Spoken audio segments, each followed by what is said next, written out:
श्रीमद् भगवद गीता के महात्म्य और श्रीमद् भगवद गीता के ध्यान के जो श्लोक हम लोग प्रति सप्ताह आवृत्ति करते हैं, उनके अर्थ का जानने का प्रयत्न किया।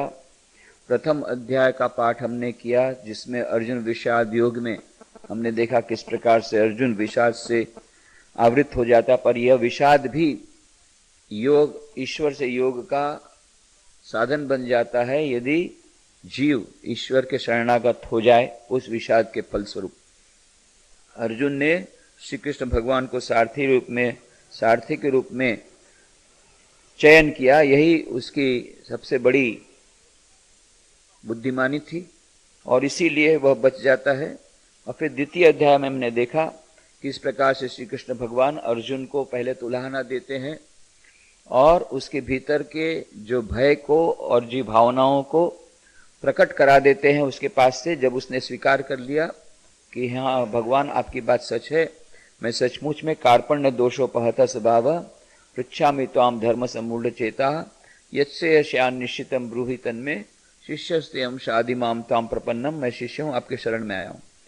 और तब श्री कृष्ण भगवान कहते तू ज्ञानी की बात करता है, ज्ञानी के समान पर प्रज्ञावादस्य भाष्य, परंतु जो सच्चे ज्ञानी हैं वे गत या अगत दोनों के लिए शोक नहीं करते। और फिर श्री कृष्ण भगवान ने सच्चे ज्ञान योग ज्ञानी जो रहते हैं उनके लक्षण बताए कि सच्चे ज्ञानी देही और देह को अलग जानते हैं, और देही तो ऐसा है जिसकी कभी मृत्यु नहीं होती, और देह इसका है जिसका कभी विनाश अटकाया नहीं जा सकता। तो यदि तू अपने आप को देही समझता है तो तुझे किसी भी प्रकार से चिंता करने की आवश्यकता नहीं। न तो तू वध कर सकता है, न तुझे वध करने का पाप लग सकता है, तू देही है तो, क्योंकि वह जो देही है न हन्यते हन्यमाने शरीर, वह शरीर का ही वध होता है, आत्मा का वध नहीं होता। जो करने वाला वो भी आत्मा नहीं है। और फिर देखा कि अर्जुन उस उच्चतम ज्ञान को सांख्य योग के नाम से जिसे पुकारा, यह सांख्य दर्शन नहीं पर सांख्य योग या ज्ञान योग, तब श्री कृष्ण भगवान उसे कर्म योग का आप उपदेश देते हैं। और फिर इस प्रकार से कहा कि अभी तक तो तुमको मैंने ज्ञान की बात कही, ऐशा ते भीता सांख्य बुद्धि योग्य त्विमाम शुणु बुद्ध्या युक्त या पार्थ कर्म बंधम प्रहास्यसि नेहा भी क्रमनाशसी प्रत्यवाय न विद्यते। ये कर्मयोग का मैं तुझे अभी बखान करता हूं। इस कर्मयोग के आचरण से तू महान विपत्ति से, थोड़ा सा भी इसका आचरण तुझे महान विपत्ति से बचा लेगा।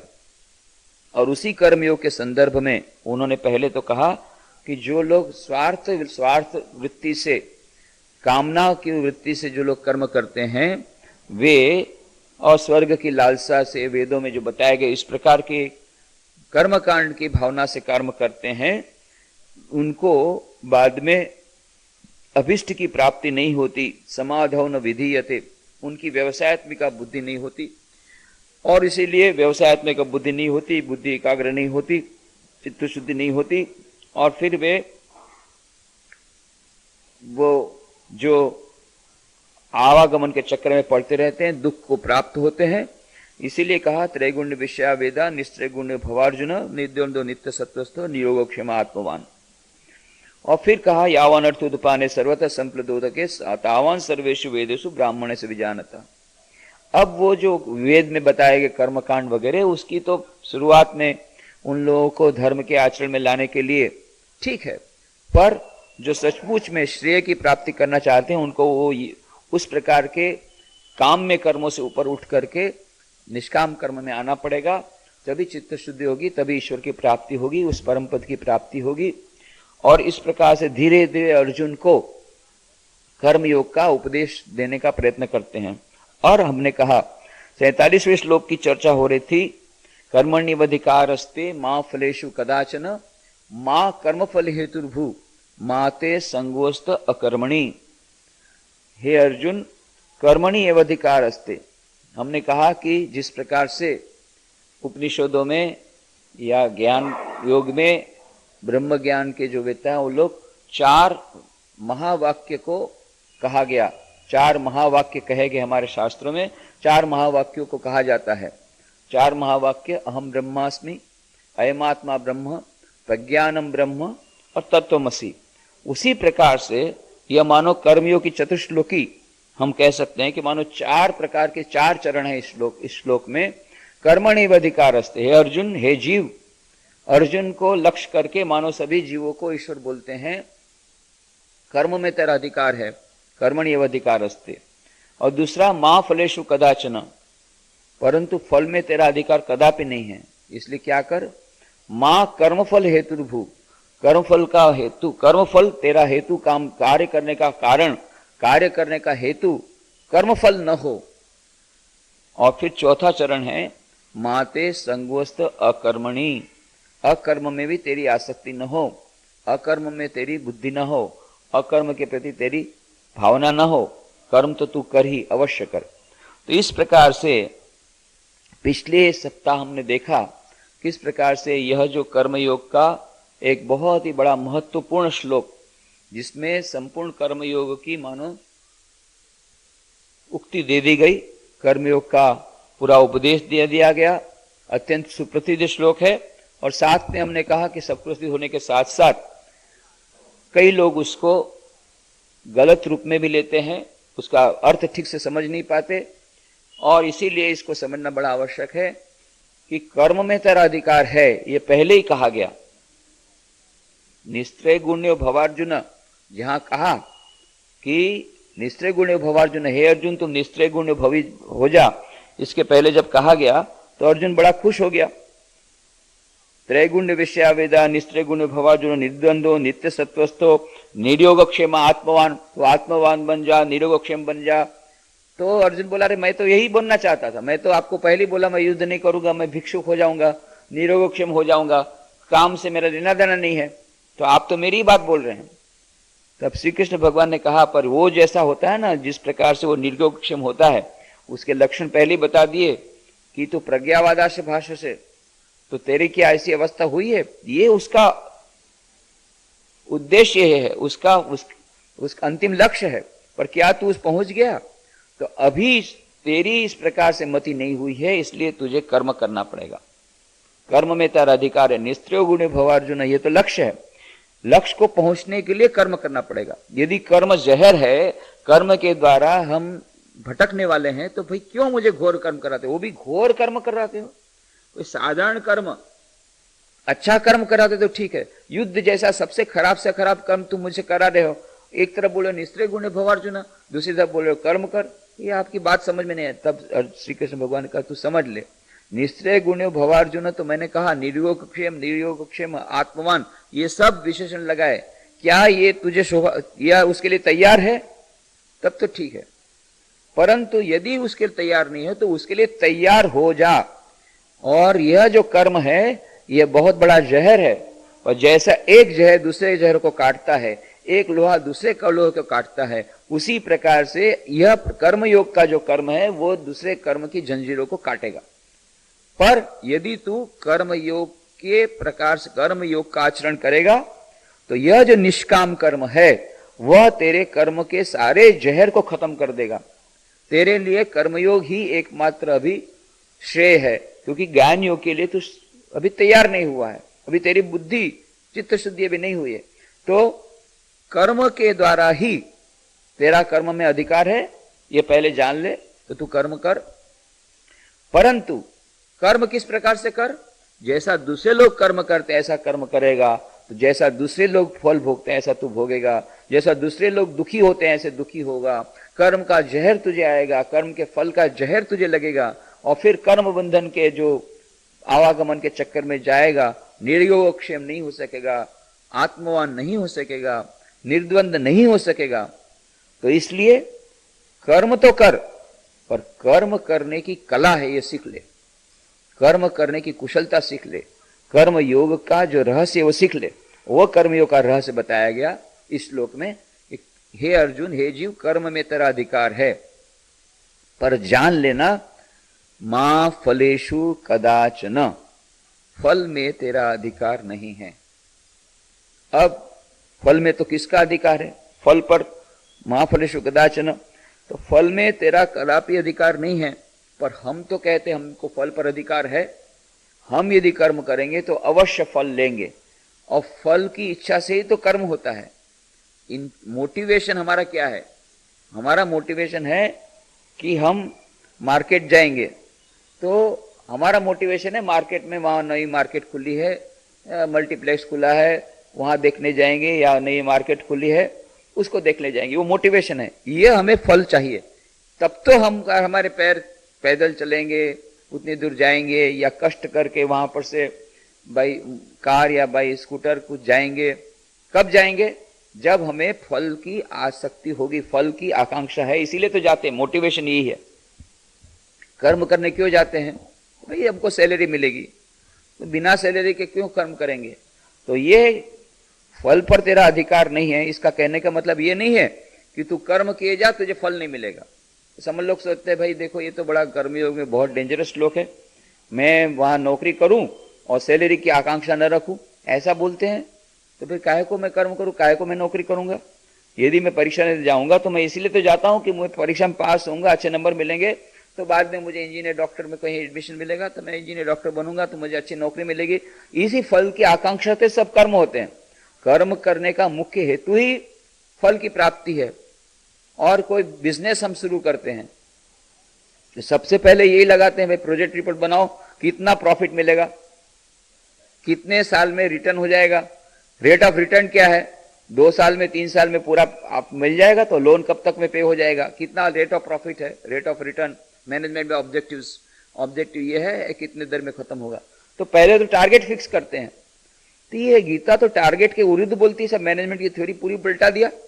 नहीं, ये नहीं कहा कि टारगेट मत रखो, ये नहीं कहा कि 90% मार्क्स की आकांक्षा मत रखो, ये नहीं कहा कि कोई तुम ऑब्जेक्ट ये एम मत रखो। एम तो अवश्य होना चाहिए, उद्देश्य अवश्य होना चाहिए। फल की प्राप्ति का, फल की जो आकांक्षा है उसको त्याग करने की बात नहीं कही गई, पर यह कहा गया कि फल में तेरा अधिकार नहीं है, इस बात को स्वीकार करना होगा। तो फल में किसका अधिकार है? फल या तो हम उसको डेस्टिनी बोलें, पर वही डेस्टिनी और कुछ नहीं, हमारे पूर्व जन्मों के कर्म ही हमारे डेस्टिनी भाग्य के रूप में आते हैं। तो जब तक हम कर्म का सिद्धांत नहीं समझ लेंगे तब तक यह श्लोक हमें समझ में नहीं आएगा। कर्म का सिद्धांत है the law of karma. Law of karma states, कर्म का सिद्धांत कहता है as you saw so you reap, जैसा कर्म करोगे ऐसा फल मिलेगा। आम का पेड़ बोगे आम मिलेगा, इमली का पेड़ बोगे इमली मिलेगी, जिस प्रकार के कर्म उस प्रकार के फल, ये कर्म का सिद्धांत। और इस कर्म के सिद्धांत में हम माने या न माने, कर्म का सिद्धांत अपना काम करता है।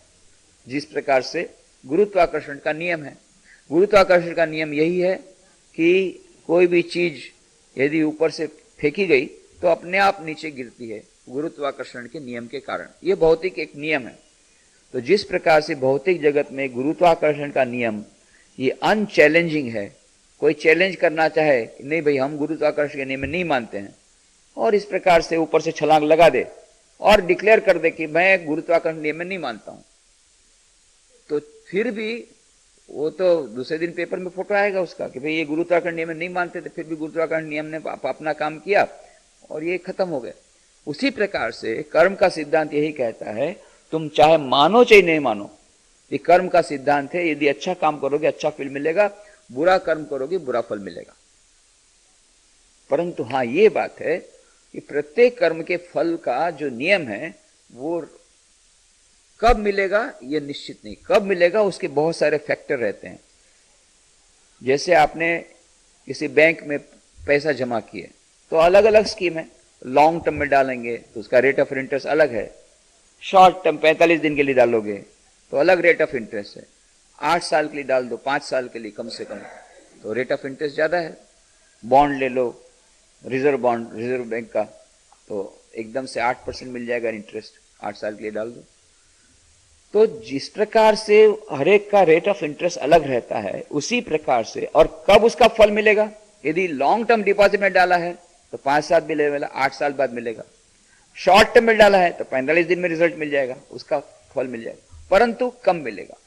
तो कर्म का फल कब मिलेगा उसके लिए बहुत सारे फैक्टर्स होते हैं। कौन सा कर्म कब पकेगा, कौन सा फल कब पकेगा, ये कर्म का फल कब पकेगा, ये डिपेंड करता है किस प्रकार का काम है, किस प्रकार का कर्म है।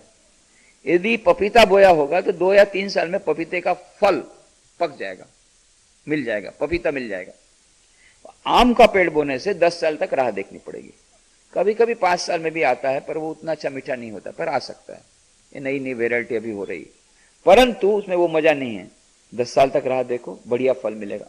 तो उसी प्रकार से प्रत्येक कर्म का एक फल होता है, और उसको कब फल मिलेगा उसका समय होता है। हम लोग उतावले हो जाते हैं कि हमको अभी के अभी आज हमने काम किया और आज के आज हमको फल मिलना चाहिए।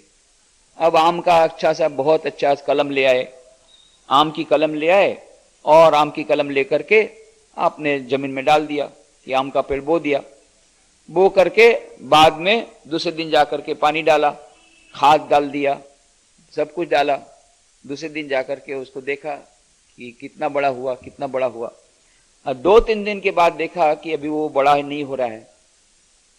तो हमको तो ऐसा था कि हम आम का पेड़ लगाया था कि हमको आम मिलेगा, तो जोर से सिर पटकना शुरू किया, हाय हाय मुझे आम का फल नहीं मिल रहा है, हाय हाय मैंने आम का पेड़ बोया, हाय हाय मुझे तो आम नहीं मिल रहा है, और सिर पटक पटक करके वहां मर गए। फायदा क्या होगा? आम तो नहीं मिला, और जो सिर था वो भी खत्म हो गया, मार में मर गया। हम लोग यही काम करते हैं, एग्जैक्टली यही काम करते हैं। मैंने इतना फल, इतना मेहनत किया परीक्षा में, मुझे 90% क्यों नहीं मिला, एकदम सिर पटक रहे हैं। फल मिलेगा। कोई भी काम किया, मैंने बिजनेस में इतना काम किया, मैं मार्केट में दूसरे लोगों से ज्यादा इतना घुमा, फिर भी मेरे को इतना कम मेरे को मेहनताना मिला, वो उसको ज्यादा मिला, क्यों नहीं मिलेगा, क्यों नहीं मिला, सिर पटक पटक करके मर जाते। मिलेगा, हर एक का फल अवश्य आएगा, पर हमारे में वो सबूरी नहीं है। उसके कारण क्या होता है?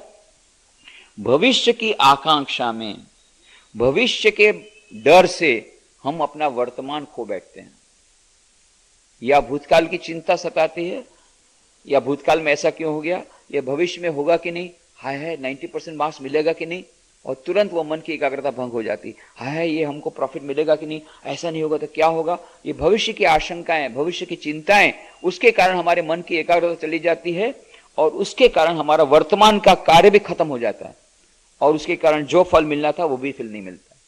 इसीलिए श्री कृष्ण भगवान ने कहा, ये कभी नहीं कहा अर्जुन को कि तू कर्म करेगा तुझे फल कभी नहीं मिलेगा, ये कभी नहीं कहा, कहीं नहीं ऐसा कि तू कर्म किए जा फल तुझे नहीं कभी नहीं मिलेगा, तेरा काम है तू काम किए जा फल तुझे कभी नहीं मिलेगा, ये नहीं कहा। उसने ये कहा कि फल पे तेरा अधिकार नहीं है, कौन सा फर्म का फल कब मिलेगा ये डिसाइड करने वाला तू नहीं है, ये दूसरी एजेंसी है, वो सुपर कंप्यूटर रख दिया गया और उसमें सब फीड किया गया है।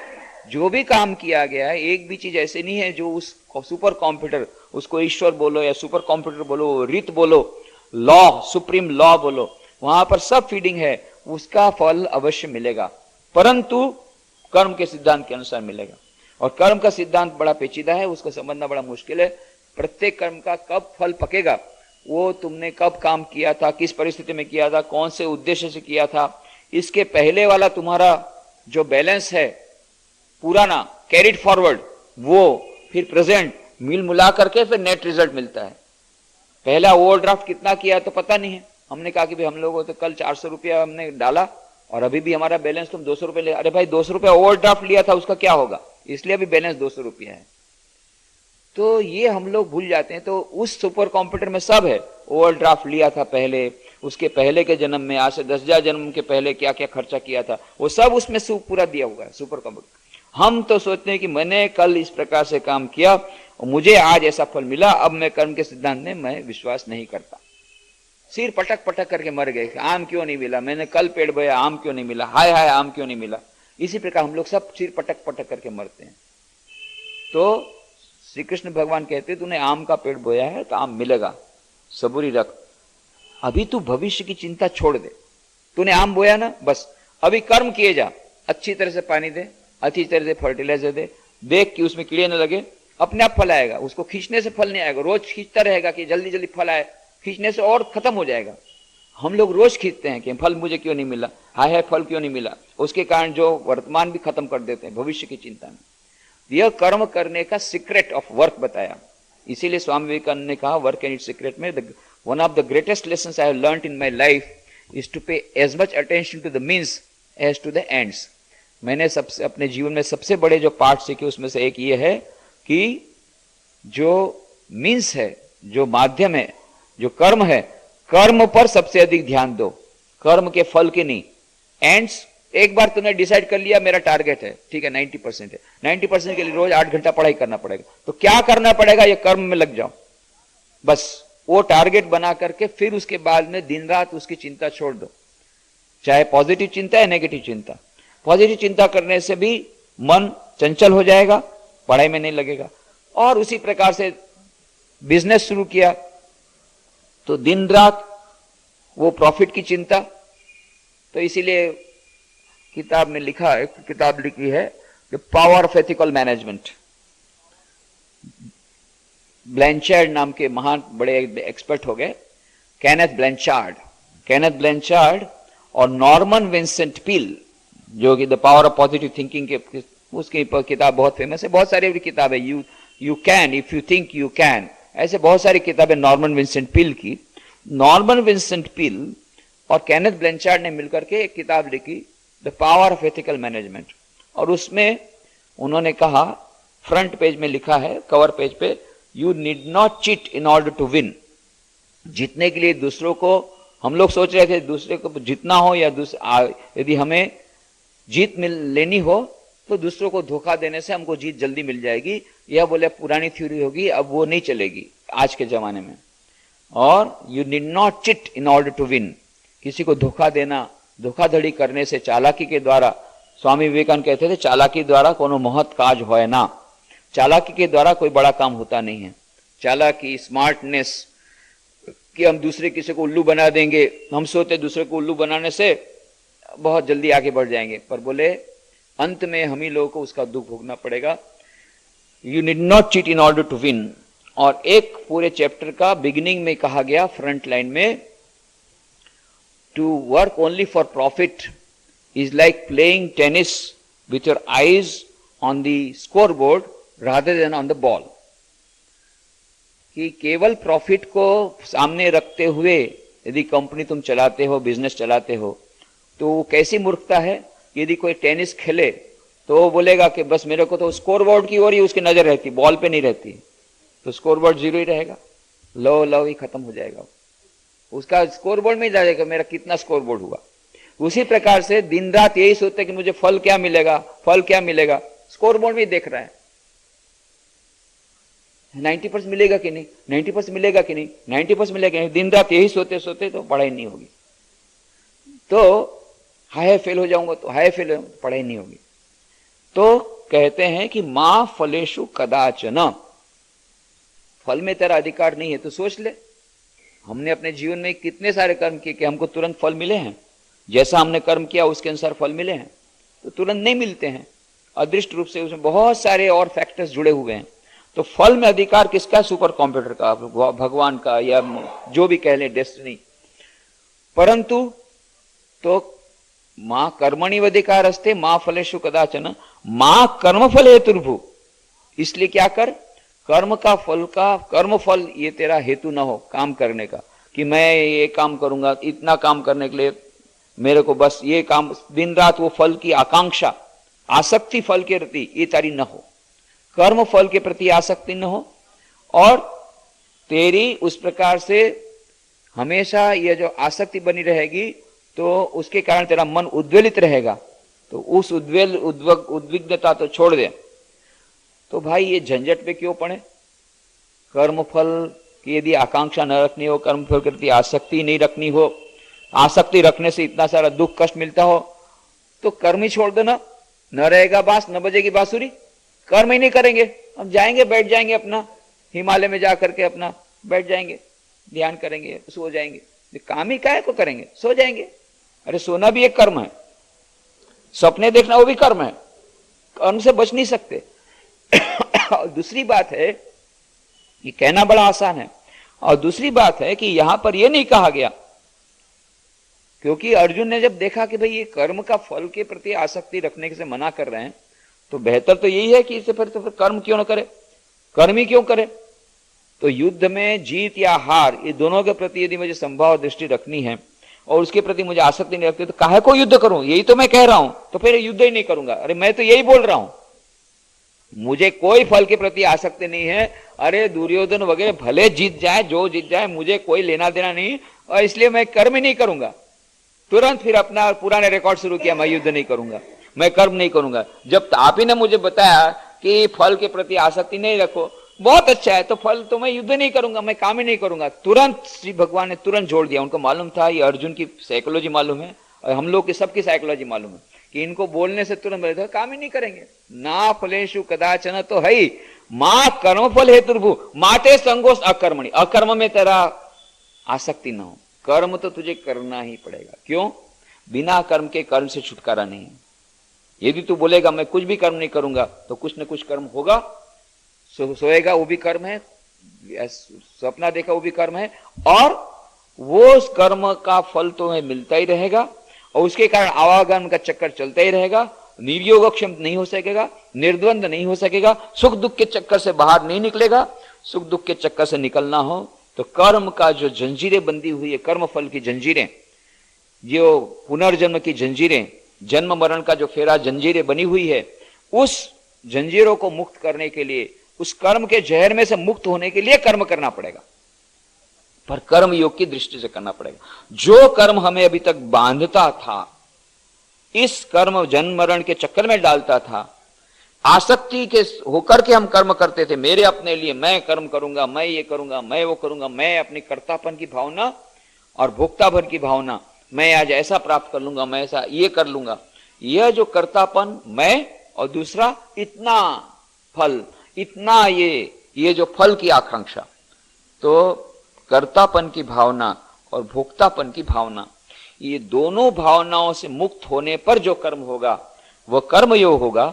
वह कर्मयोग होगा, मतलब वह कर्म हमें ईश्वर से योग करा देगा, ईश्वर से मिला देगा।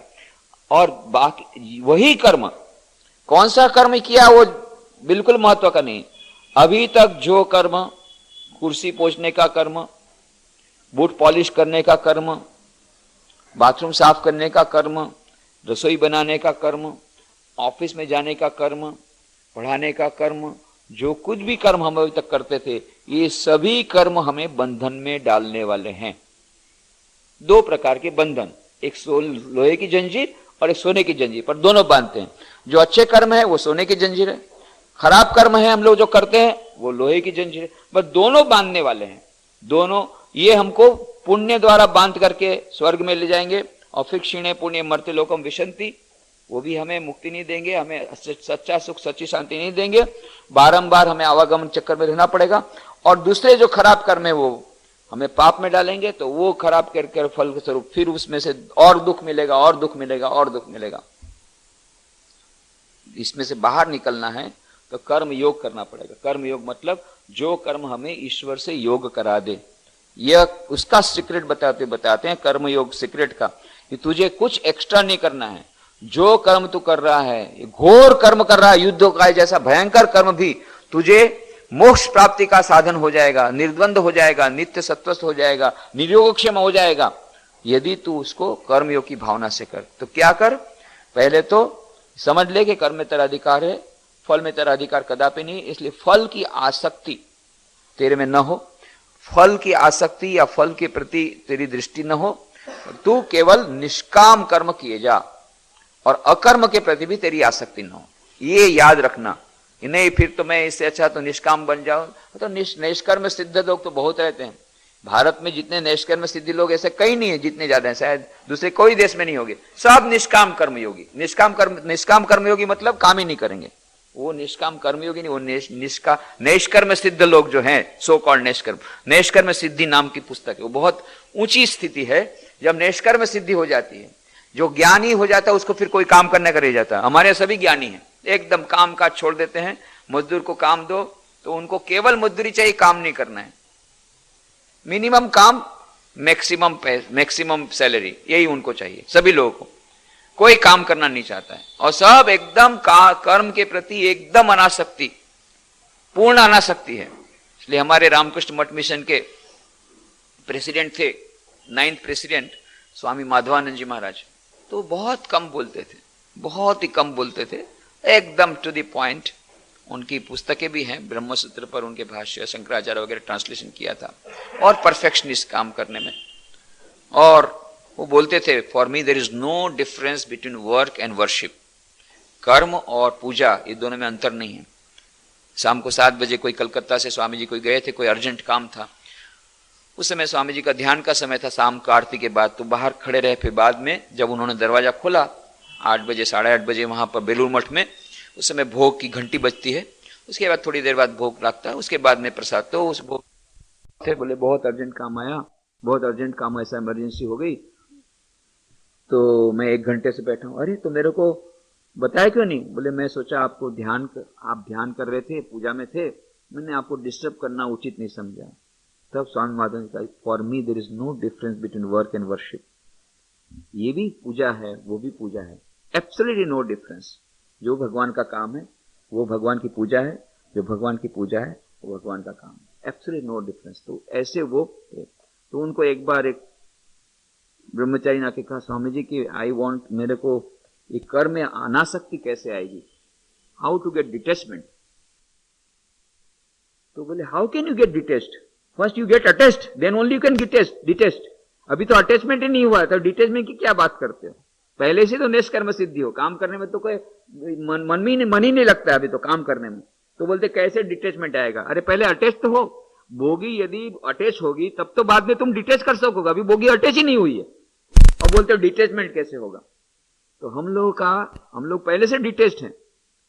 ज्यादातर लोग तमोगुणी हैं, पहले से एकदम निष्कर्म सिद्ध हैं, कुछ काम नहीं करना है। तो इसीलिए स्वामी विवेकानंद का हमारे देश में पहले रजोगुण की आवश्यकता, पहले हंटर मार मार के सबको काम में लगाओ उसको मार। बोले ध्यान कर रहा था एक साधु ध्यान कर रहा था, जो लगाओ तो हंटर जोर से, बढ़िया लगा, हंटर लगा करके दे उसको, बैल के साथ जोड़ दे। पहले थोड़ा खेत में काम ऐसा कैसा, खेत जोतेगा, बाद में जब रजोगुण आएगा बाद में उसको बोलना, वो ध्यान करेगा सत्वगुण में। ये सत्वगुण के नाम से हमारा देश एकदम घोर तमोगुण में डूब गया। पहले तो हंटर मार के उठो जागो, हंटर मार के स्वामी जी ने उठाया सबको, पहले काम करो। अभी अटैचमेंट नहीं हुआ, डिटेचमेंट की बात करने लगे। अरे पहले अटैचमेंट तो हो, उसके बाद में डिटेचमेंट की बात करना, पहले से तो डिटेच हो, हमको कुछ काम ही नहीं करना। तो माते संगोस्त अकर्मणी, अर्जुन श्री कृष्ण भगवान भी जानते थे स्वामी विवेकानंद के समय कि ये सब लोग तुरंत पकड़ लेंगे, चलो भाई कर्म के फल की आसक्ति नहीं रखते तो कर्म ही क्यों करें, चलो बैठ जाओ सो जाओ आराम से। नहीं, कर्म के प्रति, फल के प्रति आसक्ति नहीं रखना, पर कर्म अवश्य करना। अकर्म के प्रति तेरी आसक्ति न हो, कर्म को छोड़ो मत, कर्म अवश्य करो। जो कर्म हमें अभी घोर बंधन में डालता है, जहर रूप है, हमें आवागन के चक्कर में डालता है, महादुख की तरफ ले जाता है, वही कर्म यदि हम कर्म योग की दृष्टिकोण से करेंगे, हे प्रभु ये तुम्हारा कर्म है, मेरा कर्म नहीं है, तुम जिस प्रकार से कराओगे मैं करूंगा, कर्म पे मेरा अधिकार है, तुमने जो मेरे कर्म पर जो अधिकार दिया है, जितना मुझे दिया है उस प्रकार से मैं कर्म कर रहा हूं, फल में मेरा अधिकार नहीं, फल भेदक भगवान तुझे जो देना हो देना, इसकी क्रेडिट तुझको समर्पित, डिसक्रेडिट भी तुझको समर्पित। सुबह उठ करके हे प्रभु आज सारे दिन में मैं जो कुछ भी काम करूंगा वो सब काम प्रभु तुमको समर्पित, कर्मों का फल भी तुमको समर्पित। और रात को सोते समय प्रभु आज सारे दिन में अच्छा बुरा जो हुआ वो सब कर्म तुझको समर्पित और कर्म का फल भी तुमको समर्पित। यह धीरे धीरे करते करते करते, ये प्रैक्टिस करते करते ऐसी भावना आएगी, नहीं कर्म मेरा अधिकार नहीं, कर्म फल में मेरा अधिकार नहीं, सब प्रभु का कर्म है, मेरा कर्म नहीं है। जैसा वो कराएंगे एज एन एजेंट, यंत्र स्वरूप बन करके। और या यदि ज्ञानी है, भक्त नहीं है, भक्त वो ये समझेगा प्रभु काम करा रहे हैं, और जो ज्ञानी हो क्या समझेगा, प्रकृति अपना काम करते रहती है, मैं भी प्रकृति का अंश हूं। इस प्रकार से प्रकृति के अंश के रूप में एक महायज्ञ चल रहा है कर्म का, उसमें मैं अपनी आहुति डाल रहा हूं। बस यह जो निष्पक्ष भाव, यह भाव जिसमें आसक्ति नहीं है, यह आसक्ति यदि आई बस तो डूब गए। इसलिए श्री रामकृष्ण ने कहा संसार में रहो पद्म पत्र मीवांभसा, संसार में जल कमलवत रहो। बाद में गीता में भी श्री कृष्ण भगवान कहते हैं पद्म पत्र मीवांभसा, अर्जुन तू रहा किस प्रकार से, जैसे जल में कमल रहता है, तो जल में कमल रहता है, वो कमल के फूल पर पानी की बूंदे, ओस की बूंदे, पानी की बूंदे आती है पर सरक के गिर जाती है।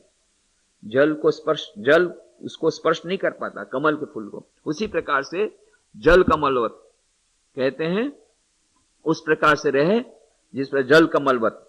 तो पद्म पत्र मीवांभसा, श्री रामकृष्ण भी कहते हैं संसार में रहो, कोई हरकत नहीं है, संसार में रहकर भी तुम ईश्वर की प्राप्ति कर सकते हो, पर एक बात याद रखना, तुम संसार में रहो तो कोई हानि नहीं है, पर संसार तुम्हारे मन में रहेगा, संसार के प्रति आसक्ति ना आए।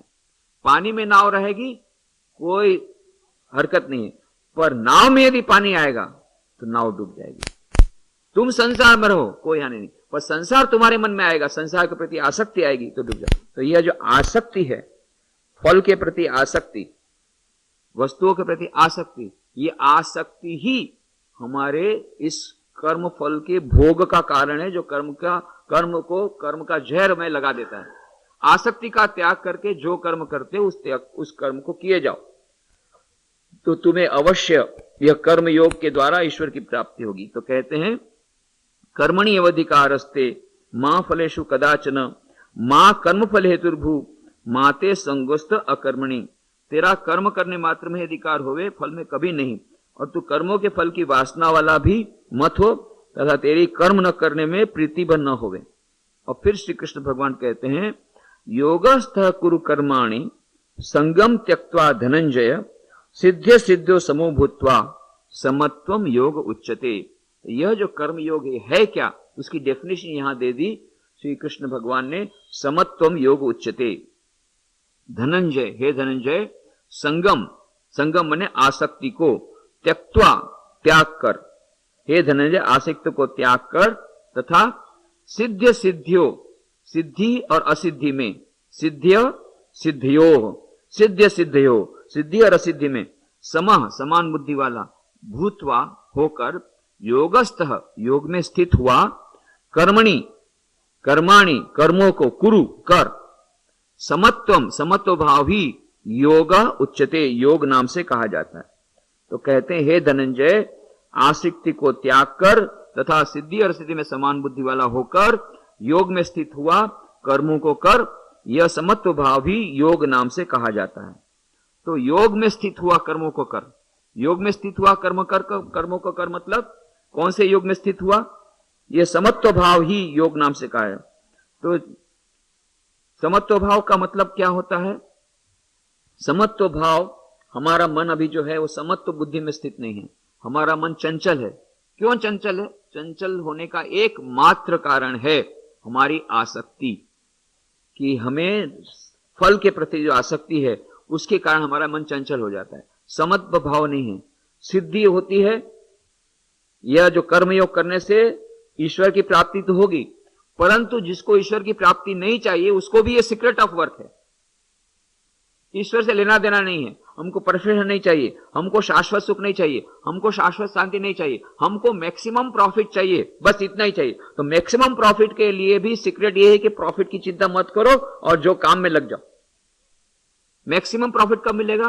प्रॉफिट की चिंता छोड़ के स्कोर बोर्ड नहीं देखते हुए बॉल को देखो, और अच्छी तरह से बॉल की तरफ देखते हुए टेनिस खेलो, और स्कोर बोर्ड देखते रहोगे तो खत्म। उसी प्रकार से मैक्सिमम प्रॉफिट यदि चाहिए, ज्यादा फल चाहिए, तो भी तुमको फल की आसक्ति को त्याग करना पड़ेगा। तो उसको इस प्रकार से ले लें, कर्म का सिद्धांत क्या कहा? R is directly proportional to A, where R is equal to result और A is equal to action। कहने का मतलब लॉ ऑफ एक्शन क्या कहता है, लॉ ऑफ कर्मा क्या कहता है? जैसा कर्म करोगे ऐसा फल मिलेगा, अच्छा कर्म करोगे अच्छा फल मिलेगा, बुरा कर्म करोगे बुरा फल मिलेगा। एक्शन, हमारा जैसा एक्शन रहेगा वैसा रिजल्टेंट होगा, रिजल्ट उसी प्रकार से होगा, रिजल्ट आर। तो जैसे उदाहरण, हमने यदि 1 लाख रुपया जमा किया बैंक में बचा करके, तो हमको 30 दिन के बाद 3% इंटरेस्ट मिला, तो 3,000 रुपया मिल गया। अब यदि बचा करके हमने 10 लाख रुपया जमा कर लिया तो हमको 30,000 रुपया मिल जाएगा इंटरेस्ट 1 महीने का, शॉर्ट टर्म। पर यदि मैं ये कहूं कि भाई मुझे 1 महीने में इंटरेस्ट नहीं चाहिए, R is equal to A multiplied by T, where T is the time lag between result and action.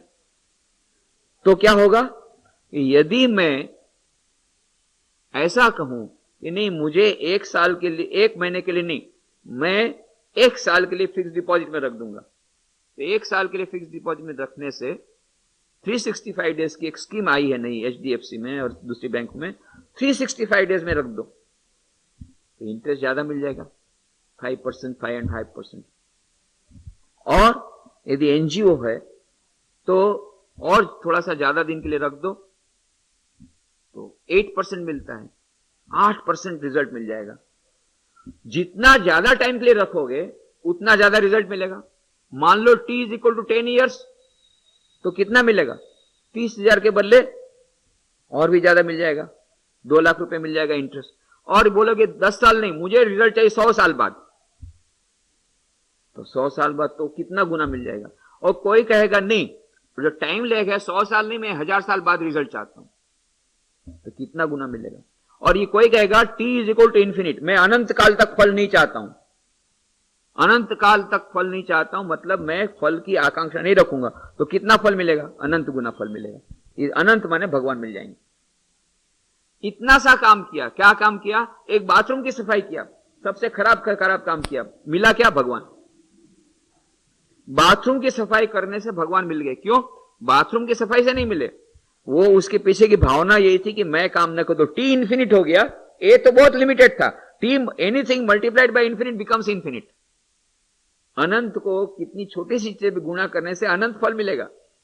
काम तो मैंने इतना सा किया, पर मैंने कहा कि मैं अनंत समय के लिए वेट करने को तैयार हूं, अनंत समय के लिए, अनंत समय के लिए डिपॉजिट दे दिया, अनंत समय, इन्फिनिट टाइम, इन्फिनिट टाइम के लिए यदि मैंने दे दिया तो इन्फिनिट रिजल्ट मिलेगा।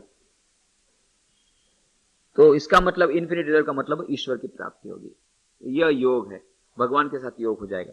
तो कहते हैं देख, यदि तो सिद्धि असिद्धि दोनों में समत्व बुद्धि लाएगा तो ये अनंत फल मिलेगा, पर सिद्धि असिद्धि में समान समत्व बुद्धि रखना पड़ेगा। और ये हमारे जीवन में हम देखते हैं कितनी बार ऐसा होता है कि एक लड़का, एक विद्यार्थी बहुत पढ़ाई करता है, उसको इच्छा है कि मैं 12th साइंस में 90% मिलेगा, मेरा मेडिकल में एडमिशन हो जाएगा, मैं डॉक्टर बनूंगा। बाद में देखा कि 75% आया, एकदम से निराश। फिर पता लगा कि 70 lakhs ऑफ रुपीज देने से साउथ इंडिया की किसी कॉलेज में डोनेशन देने से एडमिशन मिल जाएगा। पिताजी ने कहा 70 lakhs, मेरे पास 7 लाख नहीं, 70 लाख रुपए कहां से लाऊं। कभी ब्लैक मार्केटिंग किया नहीं, ब्लैक मार्केट वाले बेच सकते हैं, ऐसे बेचते भी हैं। 70 लाख रुपया अभी दिया जाता है डोनेशन डॉक्टर बनने के लिए। जो 70 लाख का डोनेशन दे करके जो डॉक्टर में एडमिशन लिया, बाद में जो 5 साल में जो खर्चा हुआ अलग, इतना इन्वेस्टमेंट जिसके ऊपर हुआ है, वो जब डॉक्टर बनेगा कितना लोगों को काटेगा, कितने लोगों को काटेगा, कितने लोगों को लुटेगा, कितने लोगों को मार डालेगा, खच खच खच करके ऑपरेशन करेगा। ये हम अंदाज लगा सकते हो।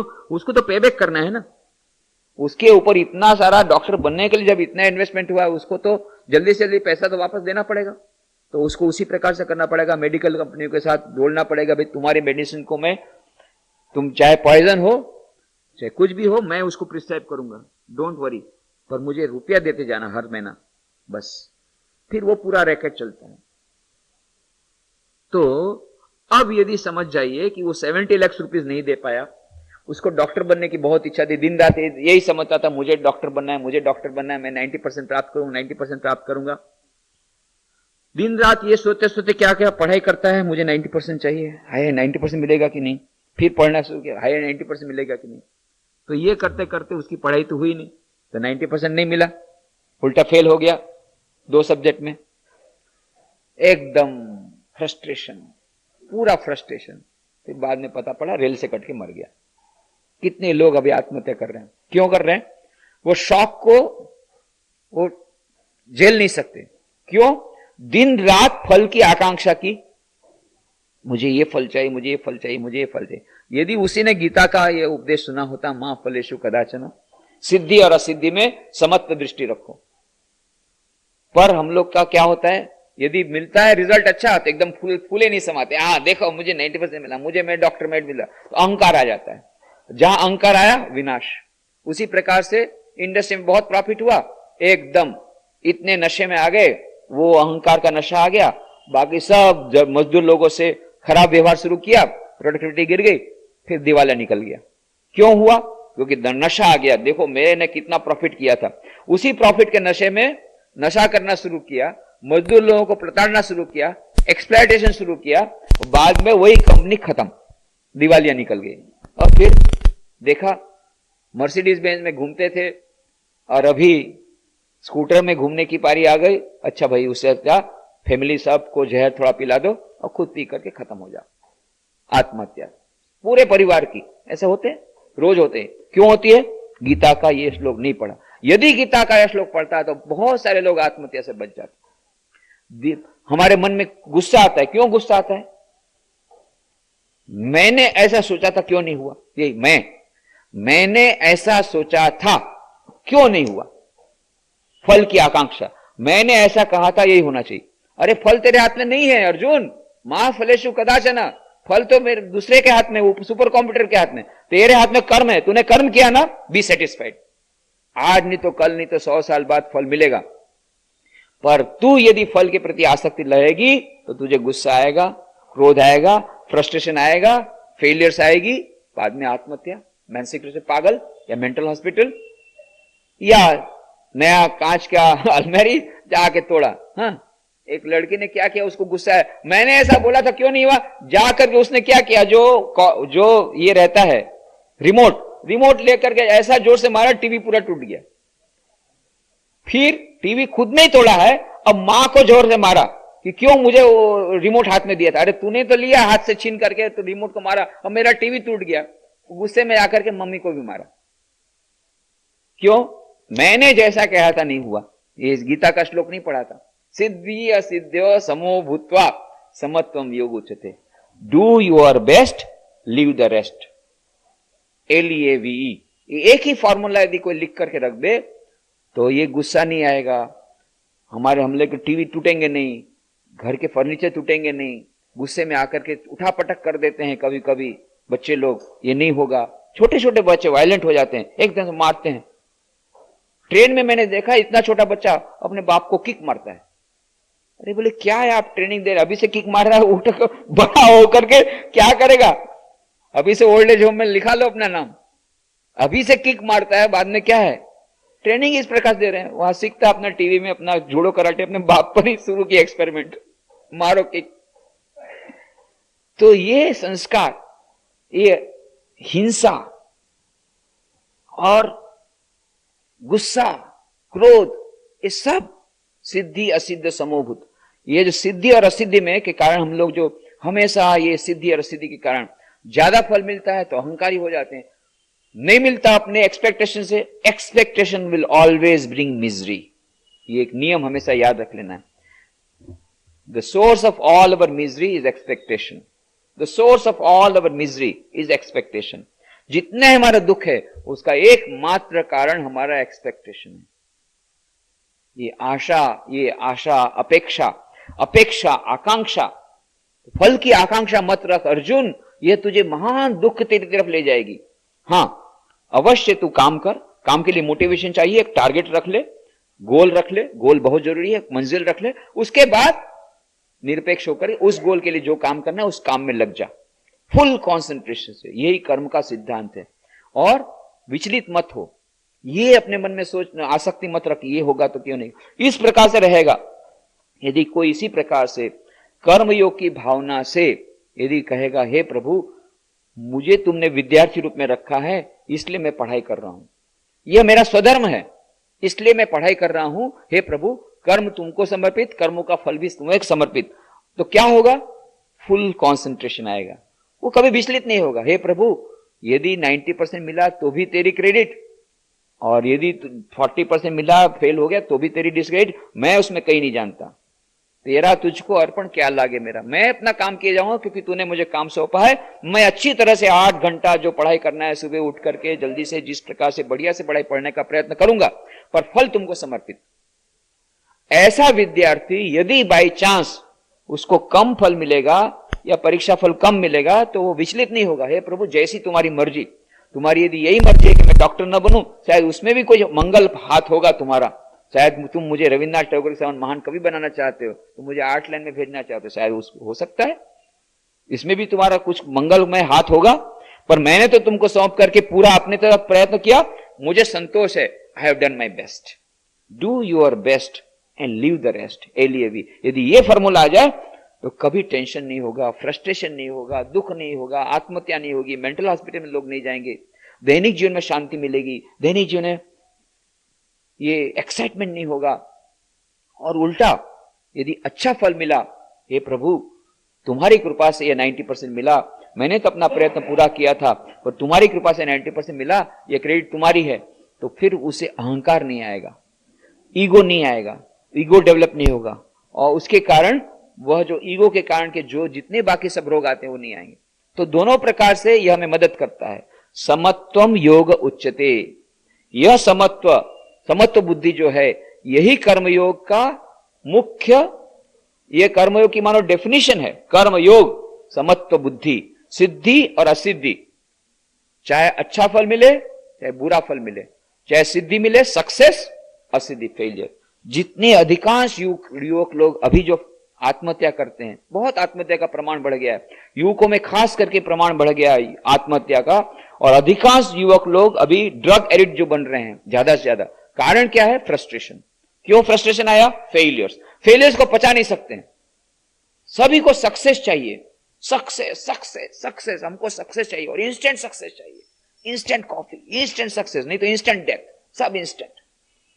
सब फेलियर को पचा नहीं सकते हैं और इसीलिए सक्सेस मिलती नहीं।